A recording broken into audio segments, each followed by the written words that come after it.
I would love to introduce our topic. You are in the building tradition tapping an initiation room.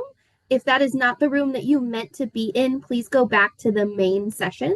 And they can either put you in a different room or you can select a different breakout room. We have a panel of students from last year here to share their insight.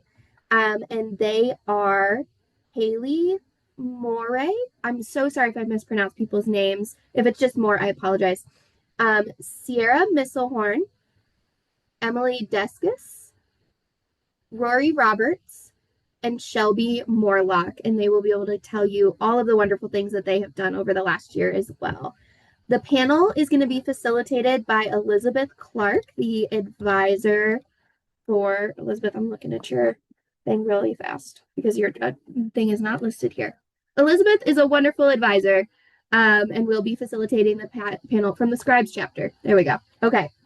So I'm going to go ahead and kick it over to Elizabeth to facilitate these lovely people. Welcome, welcome.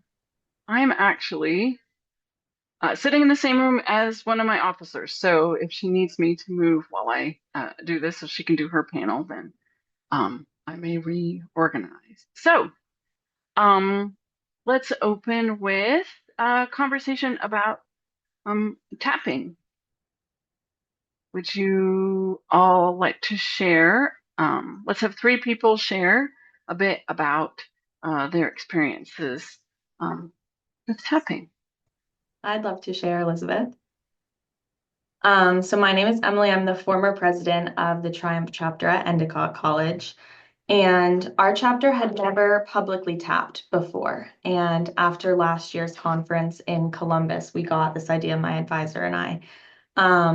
At Endicott, it just didn't really seem plausible for us to do a big ceremony or something where we could go into classrooms. And so this year, we set up during Mortarboard Week, we set up tables in different academic buildings and had our new initiates come up to the tables whenever they had free time during the day, during the week. And we had present Mortarboard members there to give them information and to tap them into our chapter. Thank you. I'm gonna see if we've got two more folks who want to share maybe a tradition or something that you would like to see happen this year. Yeah, I can go ahead and share. Thank you, Um, Haley. yeah, my name is Haley Morey from the University of Nebraska Lincoln Black Mass chapter. I was the former president last year. We have a pretty strong tradition of publicly tapping all of our new initiates, either in classes, in fraternity or sorority meetings, or even making up different random ways to actually get our members out into campus, and so we can tap them publicly there. For example, one of our students didn't have any classes during the day whenever we were supposed to go and tap them. And so one of our current members knew this upcoming member's girlfriend, and we kind of tricked him a little bit to come to our campus union and made it like a little date with his girlfriend, but then his girlfriend wasn't there and we were, and we just surprised him. So that was something that was pretty fun. But it's been really beneficial for our chapter to go out and publicly tap every single member. We find that it really starts the year off with a really good mood as everybody's really excited that they've been chosen and they get chosen publicly. And it brings a lot of good publicity to our chapter as well. Great. Can I follow up with you, Haley? Um, so one of the things I was considering, even for our own chapter, is when you go and you're tapping, let's say you're tapping in a student org meeting, you've talked to their leadership before you go. Um, how competitive do you think it is to get into your mortarboard? Our mortarboard chapter is pretty competitive. Um, and so there is a sense of balancing, celebrating our new members while also recognizing that there are going to be a good, decent amount of people who are upset that they didn't get in. But I think that we feel like celebrating our members is something that we don't want to skip out on for our chapter. Right. So, I think that's part of what generates the enthusiasm and the desire to be a member, right? Is that recognition. So, for those students who were disappointed, do you send them a letter? Do you send them a follow-up email? Yeah, everybody gets an email letting them know that they were not selected, and it opens up a conversation if they wanted to hear more about why they weren't selected as well. Thank you. I'm going to ask to have one more person talk a little bit about tapping experiences or plans for tapping in your chapters, maybe specific to where you tap. Like if you're tapping individually in class. I can go ahead and share. Great. I'm Shelby. I was the president of the Forum chapter at Texas Tech University last year. And tapping is a pretty big deal for our chapter just because of the size of Forum. Last year we had 97 members. This year we have 86, I believe. And so we make sure that each member is tapped publicly by an active member of the chapter. And one way that we make it special is we decorate graduation stoles. So they're hand decorated by the student who's going in to tap you in class or in a meeting, and you're able to wear it throughout the day and take pictures. And then we post those on our social media just to really get the visibility of the Forum chapter out there, but also recognize the hard work that the students did. And it's just kind of a personal touch from, sorry, my dog just decided to have an itching fit. It's just kind of a personal way for them to feel welcomed into the chapter, and each of them have a unique keepsake for the day. Thank you. Um, I'm going to come back to tapping if I can, but I want to switch now a little bit to initiation experiences. So, I'd love to hear from two chapters about in-person initiation. Do you have any traditions that are specific to your chapter that you want to share with us that you think are really effective in your initiation ceremony? I will go ahead and go again. We started last year inviting the entire active class to initiation. So they lined the back of the chapel that we hold initiation in, and they were able to, one, support the initiation committee with decorating and steaming robes and passing out candles, but also just to show support for the new initiates, see some common faces, friends they know from other organizations. And they already knew the ode and the ideals, so they were very helpful with the singing and helping the new initiates feel more comfortable. I'm happy to hear from advisors as well. I see we have a number of advisors out here. Maybe advisors want to speak a little bit to, if you've been an advisor a few years, you might know even better than the new officer something about a tradition or something that you regularly do for initiation. I'd love to share again, Elizabeth. So at Endicott, every year at the end of March, we have an induction ceremony for our new members, and where our graduating members, kind of get honored as well. And previously, we had a tradition of having a guest speaker for each of the three pillars. So leadership, honorship, scholarship.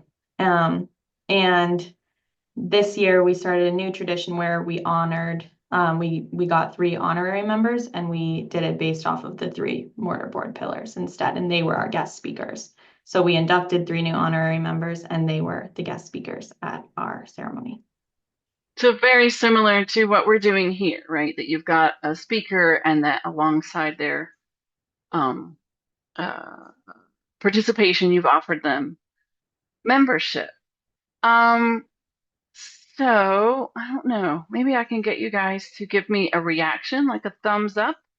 If you would say you have more attend your initiation, more of your current members than just the officers. So if you've got 5 or more people who are not officers who also attend your initiation, can you give me a little reaction? Not too bad. I'm not part of national committee, so I mean, if you're sending them reports, don't feel like they're not listening because that's not me. Elizabeth, I can I'm speak as just an advisor that if all the way we have a lovely budget through the college, so we are able to give our senior members the stoles or the medallions.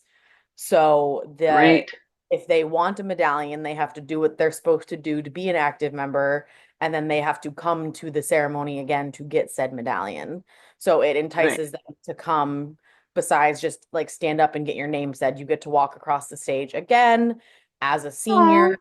And then they get the medallion. And then we have pictures of all of the activities they've done throughout the year. We have a slideshow going, like as all the parents are coming in, as all the students are sitting. So all the parents and they can see themselves, all the cool things they did over the last year in order to earn that medallion. Very nice. Our chapter, we went from just having a little bit of a slideshow or sort of standard slideshow to the students taking over in the past few years and really having the new initiates help them make slides. So let's do another poll and then I'll switch questions. How many of you with the thumbs up on the reaction use a slideshow either to show past activities or to introduce your members during initiation? Like Alan's just old school in it with I'm not making any comments about Nebraska. Rock Chalk KU. Nice. Okay. Great. Let's see. Who have we not heard from? All right, Nebraska. I see several of you in there. Alan, are you willing to talk? What do you remember? What what do you remember that most affectionately from your own initiation?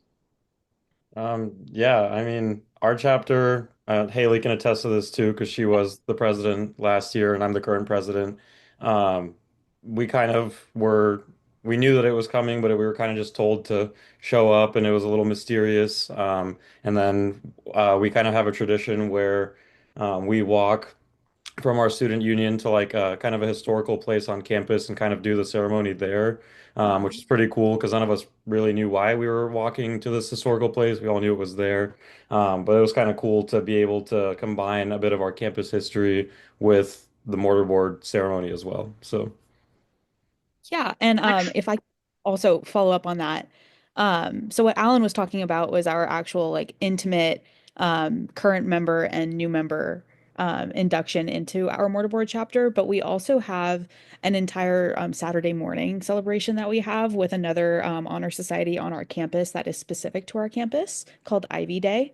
And that's something that we spend the entire year planning, and we have our honorary members talk there. We've had our chancellor be really involved in that in the past, and we also not only celebrate our new members by having them come up on stage and they get their stoles put on, but also kind of like how someone was saying earlier, but our retiring members get their medals that they can wear whenever they walk for graduation. There you go. A good moment to. What time of year do you do that then? What time of year is your initiation? Yeah, Like so our early initiation when? is usually either the first week of April or the last week of March. Okay. I know as an advisor, my seniors are often asking if they've earned their. We have a point system for our regalia. If they've earned their regalia so they can use them for their senior photos. So that gives you a moment to like look for and they know what to expect and they can get their medals and so forth. That's really cool. It sounds like a number of you have uh, events that publicly are recognizing your mortarboards. Does anybody publicly recognize their mortarboard, not in a ceremony, but maybe on a on a on a list that's publicized or in a press release or something like that? Again, just give me a reaction. I will promise not to tease Alan about his. Do you publicly announce all your mortarboard members in some way? Some of you do. Okay. All right. Let's see. Let's see if I can. I don't want to call people out. How about I get Haley to choose somebody? Haley, why don't you popcorn to somebody and ask them about their initiations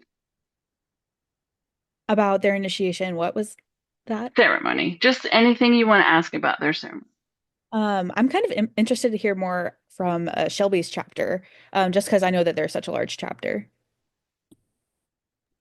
Yeah, our initiation is held at our on-campus chapel, and that's just where it's been held for like 30 years. It's kind of where we're known to have our initiation. And so we do like a big processional. We do have honorary members that come in and speak, and so they're in the processional. And then all of our officers and advisors also come in regalia. We treat it a lot like a graduation ceremony, and so it's very formal, professional attire. And we have a photographer in attendance taking pictures of everyone just to make sure that they have photos of it. And then we also have photos to post on our social media.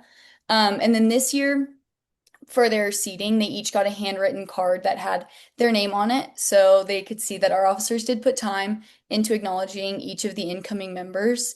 And then their name is announced and they walk across the stage where their pictures are taken and they get to sign our chapter roll book that goes back to the beginning of Forum. And they get their enamel pin, a certificate, all the things. And then we continue with more speeches. And we just try and keep it a very formal setting and really encourage them, trying to give them like the conviction of what mortarboard is. This is your opportunity to make a difference in the chapter. This is the history, but you can always make a difference because we are student governed. And then afterwards, everyone takes pictures and we celebrate and we do our orientation on another day. So they're seeing each other multiple times whenever they're first inducted. So yeah, it's just like a formal ceremony close to a graduation. I see William Jewell here. Molly, are you willing to talk to us a little from a smaller campus? What is your initiation ceremony like? Yeah, for sure. I was initiated this year, so I mean, we didn't really have a big, fancy, formal initiation ceremony, really. We just got in, like, we had a time arranged that everyone could make it, and we got together and we dressed business casual and did it in our chapel, but it wasn't that big and very, like, it wasn't extravagant like the ones I'm hearing, but then again, our college is pretty small, so our chapter is also very small, but it was definitely very interesting with all the rituals that you have to do to get into mortarboard. So I thought that was really interesting hearing everyone else talk about how theirs was and how ours is very different considering it's a small college. Do you remember what day of the week it was? Was it like an evening? Was it a Sunday? It was like, I think it was like a Friday, but it was during the day. It was not on the weekend. It was during finals week, I believe. And yeah. It's okay. You made it. It's okay. Good for Yeah. them. Great. For a long time, our chapter met on Sundays, and then we would do initiation around that same time on Sundays. We moved away from that in the advisor sessions. We were talking a little bit about how to build a coherent chapter, and part of that is like having regular times and having days set aside when you know to anticipate your chapter will meet together. So certainly there are a lot of honor societies out there that have a guest speaker. In our case, we consider the ceremony pretty long if we have a full complement, or even if we have 25, and we always make a point of really introducing them, reading out a list of their accomplishments. Sometimes they write that out. A lot of times the advisors have written that script, so they don't really know what you're going to say about them, or a quote from somebody who nominated them. So I wonder, one more question about initiation, and then we'll go back and talk just a little bit more about traditions. How many of you invite parents or allow the students to invite guests to your initiation from outside? Give me a reaction. We do, so I'll go like that. We hold our ceremony at 6 o'clock on Friday, and we do a reception before the ceremony because obviously parents come up to do the ceremony and then they want to take their child out to dinner. So it's the parent, like some parents will get there right at 5, be there for the reception and be there for the ceremony. But then it's also like the ceremony starts at 6. You don't have to make the reception. Most of Endicott is New England, but New England can be 3 or 4 hours. So some parents will have like taken a half day on the Friday, booked a hotel room for Friday night, so they want to take their kid to dinner on Friday night. The first year I was the advisor, I did the reception after, and everyone was like, how long is the reception? Do we have to stay? And I was like, next year I'm doing the reception before, it's optional. And that way, once we take your group pictures, you can all leave and do what you want. My group, this is the first time group of mortarboards try to set a time to accommodate allowing parents to get their students out to eat. I thought that was impressive that they thought of that. We used to do it on a Sunday afternoon, and we would share our initiation with Alpha Chi. They would come after us. So we would have the first slot available open on a Sunday afternoon, and we would just order all the snacks together. I guess we did our reception after. They might have done theirs before. We had the room set up, and we would just roll because we thought if parents were going to come from out of town, then they could be there for potentially more than one honor event in the spring. But all of that's really great. So I'm going to look one more time at my list of questions. How do you manage keeping the tapping process going? Do you assign people to tap immediately at pick? Which may be an old-fashioned term now, but do you volunteer? Do you have a list of people? How do you get their schedules together? Does anybody want to talk about that? And I see folks from everywhere. I see Washburn out here. I see North Dakota out here. Auburn, I can Richmond. Come on, Richmond. as well. But for our application process, we require all of our applicants to submit what a typical week looks like in their spring semester. So we already have access to all the classes and the regular meetings that they're going to. From there, our selections committee, once we have selected all of our members, they go through and they make a schedule for tapping day, which is typically a Monday, first or second week of March, where we go through to each classroom where a current member will tap in a new member. And typically that is either a current member will volunteer to tap a new member, or it'll just get randomly assigned. I don't know how many advisors we have out here. If anybody wants to speak to whether tapping has changed or if anybody does virtual tapping since 20. I know it seems like a long time ago. For me, it seems like a short time ago because I've seen Mortarboard change its processes so much over the past 20 years. When I started in peak COVID, it was just an email, and then it was email, and you can pick up a little thing in your mailbox, and it was like Hershey's Kisses and some Starbursts. Aw. And then when we tapped Emily, we went to Emily, not before Emily. We went to their dorm rooms, which worked because sometimes they were there. So we got the element of surprise with about half of them. And then the other half, the bag was left in their room or left on their door. So then an email went out at the end of the week of like, if you didn't figure out what this was because you weren't home, you're in, sort of thing. And then this year we did the tables, which I think also gave us like publicity with other people on campus, because anytime people are tabling at Endicott, the students think that it is free, something for them. So it was like, oh, this actually isn't for you, but let me tell you about this cool thing you could do if you have a great GPA. So we use it as like marketing to the underclassmen as well. I'm going to talk to my officers about that. Ben has stepped in to tell me we've got 1 minute left. And so I hope that each of you, as you think about your initiation experience, will also be thinking about it as you go to Candlelight for Mortarboard at the end of our national conference now. And you can be thinking about how to be inclusive and celebratory, and also begin a new year of leadership with Mortarboard in a very exciting way. If anybody wants to ask me a question that I can answer in 15 seconds. Otherwise, we can join the main group. I'm not going to personally kick you out, but you can, this little fella who's leaving the room, and rejoin the large group.